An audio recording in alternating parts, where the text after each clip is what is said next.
Karena itu Nabi pernah berkata bahwa seringan-ringannya azab di akhirat itu adalah paman saya, Abu Talib. Beliau tidak dibakar dalam api neraka, tapi diberikan sandal dari api, yang ketika sandal itu dipakai mendidihlah otaknya. Mengurai rahasia Al-Quran melalui makna dan mabna.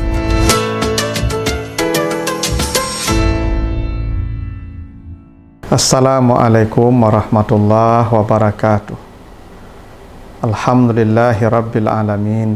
Assalatu wassalamu ala asrafil anbiya'i wal mursalin wa ala alihi wa ashabihi ajmain. Para pemirsa program Makna dan Mabna yang dimuliakan Allah, kembali kita lanjutkan bahasan kita tentang struktur dan bangunan kata dan kalimat di dalam Al-Quran, serta makna dan pesan di balik bangunan kata dan struktur kalimat di dalam ayat-ayatnya tersebut. Kali ini kita akan bahas surat Al-Qamar ayat yang ke-6. Apa kata Allah? Auzubillahi minasyaitonirrajim. Fatawalla anhum yauma yad'u da'i ila syai'in nukur. Dan berpalinglah dari mereka Muhammad. Dan di hari menyeru penyeru, maksudnya Allah memanggil nanti di hari kiamat, ila syai'in nukur, kepada azab yang tidak terperikan. Itulah arti sederhananya surah Al-Qamar ayat yang ke-6. Jadi ini ayat bercerita tentang azab akhirat, yang mana azab akhirat itu kata Allah syai'in nukur, ya, azab yang tidak terperikan. Ada beberapa hal yang menarik dari ayat ini. Pertama, azab di akhirat itu tidak disebut dengan kata azab, ya, tapi disebut dengan kata syai'in. Syai'in itu sesuatu yang kecil, sesuatu yang ringan, yang remeh. Tetapi seremeh-remehnya azab akhirat, seringan-ringannya azab akhirat, tetap tidak terperikan dahsyatnya. Itu kenapa Allah tidak mengatakan azabin nukur, tapi syai'in nukur. Walaupun kecil azab akhirat, tetap juga tidak akan bisa digambarkan hebatnya bila dibandingkan dengan sakit di dunia. Karena itu Nabi pernah berkata bahwa seringan-ringannya azab di akhirat itu adalah paman saya, Abu Talib. Beliau tidak dibakar dalam api neraka, tapi diberikan sandal dari api, yang ketika sandal itu dipakai mendidihlah otaknya. Bayangkan, hanya sandal api, bara api saja di telapak kaki, itu mendidih otaknya. Itu disebut syai', sekecil-kecil seringan-ringan azab. Makanya azab akhirat yang paling kecil itu tetap nukur, tidak tergambarkan dahsyatnya, seringan-ringan azab akhirat. Itu kenapa azab akhirat tidak disebut dengan azab, tapi disebut dengan syai', sesuatu yang kecil dan ringan. Tapi yang kecil dan ringan itu pun tidak tergambarkan, tidak terperikan dahsyatnya, seringan-ringan azab, ya. Itu kenapa pencuri potong tangan sakit, ya, sesakit-sakitnya potong tangan tetap tidak akan sebanding dengan seringan-ringannya azab karena mencuri nanti di akhirat. Yang berzina dirajam, dikubur badannya, dilempar pakai batu sampai pecah kepalanya, sakit, iya sakit. Tapi itu azab dunia, seberat-beratnya azab dunia tetap tidak akan sebanding dengan seringan-ringannya azab akhirat. Maka di dunia dia diazab. Pembunuh dibunuh, iya. Sakit dibunuh, iya. Tapi tetap lebih ringan dibandingkan dia membawa dosa, membunuh sampai mati dan masuk ke neraka. Seringan-ringan azab neraka tidak akan mampu dia memikulnya. Itu kenapa azab neraka, azab akhirat disebut syai', sesuatu yang ringan, tapi tetap nukur. Nukur itu bentuk masdar dari kata nakara, ya, ada mengatakan nakura, yankuru, nukur. Nah, masdarnya bisa nukran, bisa nukran, nukur. Coba lihat nanti surah Al-Kahfi 87. Ya, surah Al-Kahfi 87. Ketika Zulkarnain datang ke sebuah negeri yang di situ ada orang-orang zalim, maka kata Zulkarnain, saya akan azab mereka, akan dikembalikan kepada Tuhannya, dan nanti akan diazab azaban nukran. Nukran ya. Nukran itu disukunkan. Karena ini masih azab dunia. Karena itu disukunkan, karena azab dunia ini masih ada interval jarak, ada batas-batas, ada sukunnya, ada tenangnya. Kalau azab akhirat nukur, nukur itu berharakat semua. Nukur berharakat. Jadi azab akhirat itu non-stop. Seperti non-stopnya kata nukur. Tidak ada sukunnya. Padahal dia bisa diucapkan dengan nukrin. Seperti di surat Al-Kahfi 87.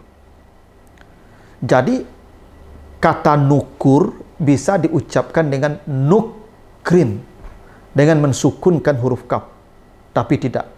Azab akhirat bukan nukrin, tapi nukur, azab yang terus bergerak, mutaharrikah, tanpa henti. Bahkan harakatnya dhammah, dan dhammah itu artinya berkumpul.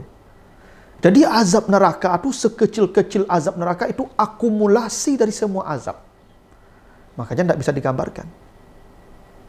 Dan hebatnya lagi, nukur itu masdar. Dan masdar bukan kata sifat.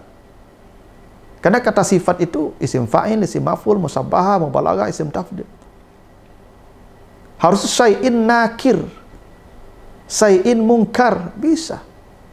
Tapi tidak nukur. Ini kenapa masdar jadi kata sifat? Ini tidak lazim, tidak biasa. Menggambarkan ini azab yang luar biasa. Sebagaimana luar biasanya masdar menjadi kata sifat. Saking luar biasanya azab ini, seperti luar biasanya masdar menjadi kata sifat. Ini menunjukkan azab neraka itu azab yang dahsyat. Seringan-ringan azab neraka, sekecil-kecil azab neraka, tetap azabnya itu dahsyat. Kenapa? Non-stop, tidak terperikan, dan dhammah, akumulasi dari semua azab. Bahkan nukur itu lawannya ma'rifah. Nakirah. Nakirah itu lawannya ma'rifah. Kenapa dimakrifahkan? Karena dia sudah dikenal. Kenapa dinakirahkan? Karena tidak dikenal. Karena azab neraka itu sesuatu yang tidak dikenal. Mala ainun ra'at. Tidak pernah lihat mata dahsyat itu azabnya. Ya, seperti sorga. Wala khatara ala qalbil basar. Kenikmatan sorga tidak bisa dibayangkan hati, maka azab neraka pun tak bisa digambarkan oleh hati kita. Dahsyatnya. Maka disebut kata nukur. Ya, dari kata nakirah. Ya, tidak tergambarkan, tidak terbayangkan dahsyatnya. Karena itu, ketika Allah ingin menyelamatkan manusia dari azab yang nukur ini, maka kadang Allah mengazab manusia di dunia karena dosanya. Karena kalau manusia tidak bersih dari dosa di dunia, maka dia akan masuk ke azab yang nukur, syai'in nukur. Karena itu coba baca surah As-Surah 30. Wa ma asabakum min musibatin fabima kasabat aydikum wa ya'fu an kasir. Tidak ada satu musibah pun yang menimpamu kecuali karena dosamu. Jadi kalau ada musibah datang, penyakit datang, kata Allah karena dosamu. Dan itu sakit. Tapi dengan cara itu Allah selamatkan engkau dari azab yang nukur, karena Allah akan memotong dosa-dosamu. Kenapa? Seberat-berat penyakit di dunia tetap tidak sebanding dengan seringan-ringan sakit di akhirat. Karena itu Allah selesaikan di dunia. Dikasih dia musibah, dikasih dia penyakit.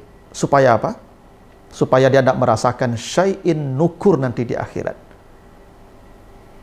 Begitu juga nanti kalau para hadirin baca surat Asy-Syura 34. Au yubikhunna bima kasabu wa ya'fu an kasir. Atau